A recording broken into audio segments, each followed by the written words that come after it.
T20 world cup में semifinal match में Bharat England के हाथों हार गया। इस पर तमाम भारतीय क्रिकेट प्रेमी टीम को कोस रहे थे और अपनी भड़ास निकाल रहे थे। ऐसे में भगवान कृष्ण का जीवन चरित्र सहज ही याद हो आता है। मथुरा के एक मैदान में माता देवकी के गर्भ से जन्मे कृष्ण ने अपने आचरण से मानव जाति के सामने कई ऐसे उदाहरण रखे हैं जो जीने की राह दिखाते हैं। ऐसा ही एक उदाहरण है उनके रणछोड़ बनने का।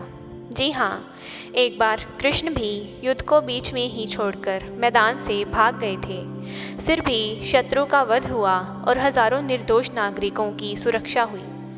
यह है कृष्ण के रणछोड़ बनने की कहानी। पूरी कहानी जानने के लिए अंत तक बने रहें। भगवान श्री कृष्ण का जन्म कंस का वध कर समस्त पृथ्वीलोक को उसके अत्याचारों से मुक्त कराने हेतु हुआ था। किशोरावस्था में ही वह गोकुल से मथुरा आ गए तथा दुष्ट कंस का वध किया। कंस की मृत्यु से दुखी उसके श्वशुर जरासंध ने एक विशाल सेना लेकर मथुरा पर आक्रमण कर दिया। इस आक्रमण में उसके साथ शिशुपाल और काल्यवन जैसे शक्तिशाली राजा भी शामिल थे। जल्दी ही सेना मथुरा जा पहुंची और मथुरा की राजसभा में कृष्ण तथा बलराम को सेना को सौंपने का संदेश भेजा गया।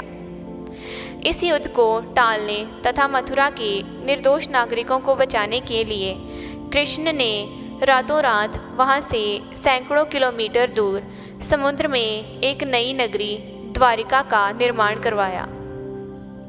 अपनी माया से उन्होंने समस्त नागरिकों को उनके पशुओं तथा संपत्ति को नींद में ही नई नगरी में पहुंचा दिया। अगले दिन सूर्योदय के समय कृष्ण तथा बलराम जरासंध की सेना के सामने जा पहुंचे और उसे लड़ने के लिए चुनौती दी। जैसे ही जरासंध और दूसरे राजाओं ने कृष्ण को मारने के लिए शस्त्र उठाए, दोनों भाई भागने लगे। उन भाइयों के पीछे जरासंध तथा काल्यवन जैसे राजा भी भागने लगे। कुछ ही देर में दोनों भाई बहुत आगे निकल गए और उनके पीछे केवल मात्र काल्यवन रह गया। उसे देवताओं ने वरदान दिया था कि उसकी हत्या किसी अस्त्र या शस्त्र से नहीं होगी। ऐसे में वह निर्भीक तथा और लगातार कृष्ण का पीछा करते करते एक गुफा में जा पहुंचा। गुफा में राजा मुचुकुंद सो रहे थे, जिन्हें इंद्रदेव ने वरदान दिया था कि जो भी उन्हें उठाएगा वह उनके देखते ही जलकर भस्म हो जाएगा।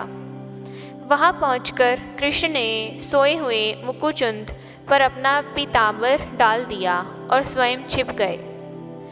काल्यवन भी वहां जा पहुंचा और सोए हुए राजा मुचुकुंद पर पीतांबर देख उन्हें ही कृष्ण समझ बैठा। उसने मुकुचंद को उठाने के लिए लात मारी, जिसके कारण उनकी निद्रा खुल गई और उनके देखते ही काल्यवन वहीं पर जलकर भस्म हो गया। इसके पश्चात कृष्ण ने राजा मुकुचंद को अपने चतुर्भुज स्वरूप में दर्शन दिए और उन्हें मोक्ष पाने का वरदान दिया। वहीं दूसरी ओर जरासंध और बाकी राजा पूरी तरह से खाली मथुरा देकर वापस लौट गए। युद्ध से भागकर भी कृष्ण ने देवताओं के वरदान का मान रखा। कृष्ण चाहते तो स्वयं भी काल्यवन और अन्य अधर्मी राजाओं का वध कर सकते थे, परंतु देवताओं के दिए वरदान का मान रखने के लिए ही उन्होंने काल्यवन को राजा मुकुचंद के हाथों मरवाया। इसी तरह बाद में जरासंध का वध पांडुपुत्र भीम के हाथों करवाकर भूद्रा का भार कम किया। इस तरह कृष्ण ने दुनिया को एक नया उदाहरण दिया। इस कहानी के बाद कृष्ण के नाम के साथ हमेशा के लिए रणछोड़ जोड़ दिया। कृष्ण की इस कहानी से सीख मिलती है कि अनावश्यक ताकत का प्रदर्शन नहीं कर बुद्धि बल से काम लेना चाहिए। इस तरह हम अपनी शक्ति को खर्च होने से रोक सकते हैं और बड़े से बड़े संकट का भी सामना कर सकते हैं। यदि आपको ये कहानी अच्छी लगी तो कमेंट करके ज़रूर बताएं और ऐसी ही मोटिवेशनल कहानियों के लिए हमारे चैनल को सब्सक्राइब ज़रूर करें।